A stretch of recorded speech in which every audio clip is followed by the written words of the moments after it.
Aslında ayatı zor, lakin biz belekegine erişini okuyuz. Lakin мәгънәсе, subhanallah, bik нык тирән. Bu Tevbe suresinin 111. ayetinin başı. Euzu billahi mineşşeytanirracim. Bismillahirrahmanirrahim. إن الله اشترى من المؤمنين أنفسهم وأموالهم بأن لهم جنة. صدق الله العظيم. 111. ayet. Allah Teala ayta, şınlıkta Allah satıp aldı.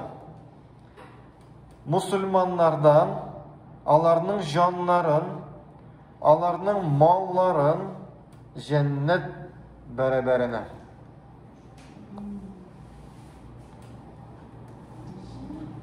Ayet değil mi?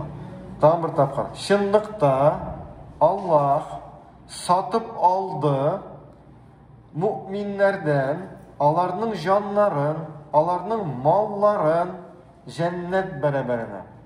111. ayet. Karaz. Birinciden Allah Teala satıp aldı. Değil mi? Satıp aldı. Aytırsın ne? Bizning canlarımız, mallarımız anıkı tugul. Anıkı bitin değil mi? Anıkı. Allah bulay da bizning canlarımız, tenlerimiz, mallarımız Allah'nıkı bulay da alırga mümkün idi. Lakin Allah Teala ayta satıp aldım diye. Yani Allah Teala bizge şunday merhamet ko'rsataymi? Men sizning bilan ticaret olib borashaqman, savdo. Savdo olib boram sizning bilan. Mana sizning men sizga bergan jonlaringiz bor, mollaringiz bor. Men uni sizdan olirman kiri. Kiri olirman da narsa berem? Cennet berem. Bizning savdo boraymi? Cennet kerakmi? Kerak, конечно. Cennet bitu mengilik. Aymi? Mengilik. Shunday zo'r bayaga o'zimizning mollarimizni, bütün mollarimizni berga azirmi? Ya'ni masalan mening bütün molim aytaylik masalan 30 ming bo'lsa. Milyon bo'lsin, aymi? Kvartiranda ne, mashina 5 milyon bo'lsin, bütün mollarim. Shu 5 milyonga, mening 5 milyonima jannatni olirga rizami? Jannatning bit bayasini ko'z oldina keltirga, sol bit 1 yil tugul, 5 yil tugul, 100 yil tugul, milyon yilda tugul, milyard yilda tugul, mengilik jannat, mengilik lazzat alır. Ana bir nindida aqsha sotib bo'lib bo'lmaydi. Demak, narsa anglaymiz? Allah Teala bizning jonlarimizni, bizning mollarimizning bayasini qo'ydi. Bayasini qo'ydi jannat. Ya'ni biz bilargaki mening jonim, mening molim, onun bayasi bor ekan. Men uni sotirga mumkinman. Qaydir zavodda sotirga mumkin, biznesga sotirga mumkinman, bir nindi shuhratga sotirga mumkinman, bir nindi shug'ulga sotirga mumkinman, o'zimning jonimni tan molimni emas, jannatga sotirga mumkinman.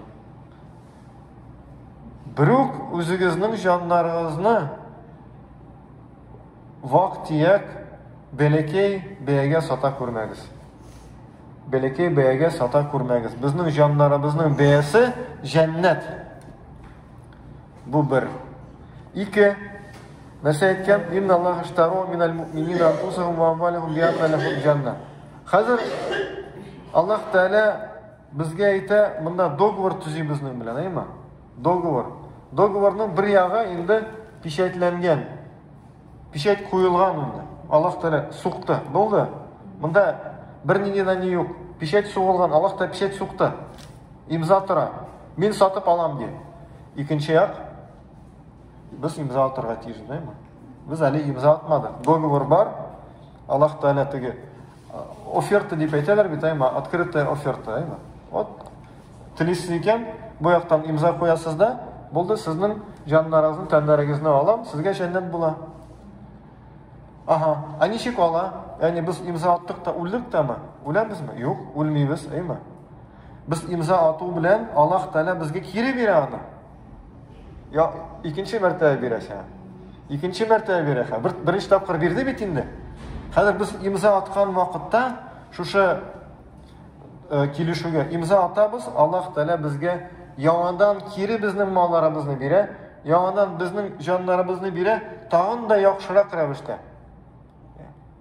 Булай гына теге гади гына түгел, бу инде хәзер Аллаһның малы буларак кайта сиңа.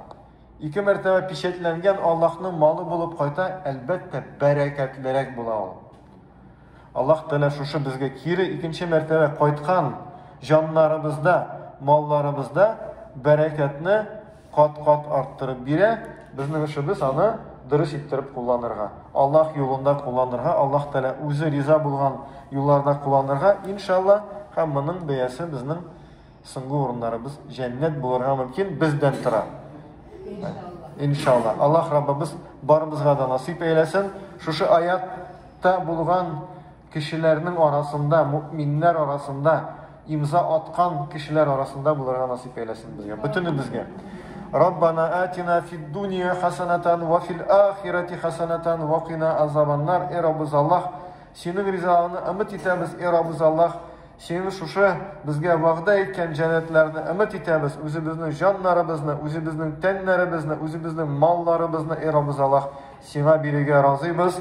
Бездән дә син разый бул, безгә хидаят бир, безгә шушы дөньяда яшәгән вакытта үзең яраткан эшләрдә безне катнаштырсаң идең. Раббана атина фид дуния хасанатан ва фил ахирати хасанатан ва кина азабаннар.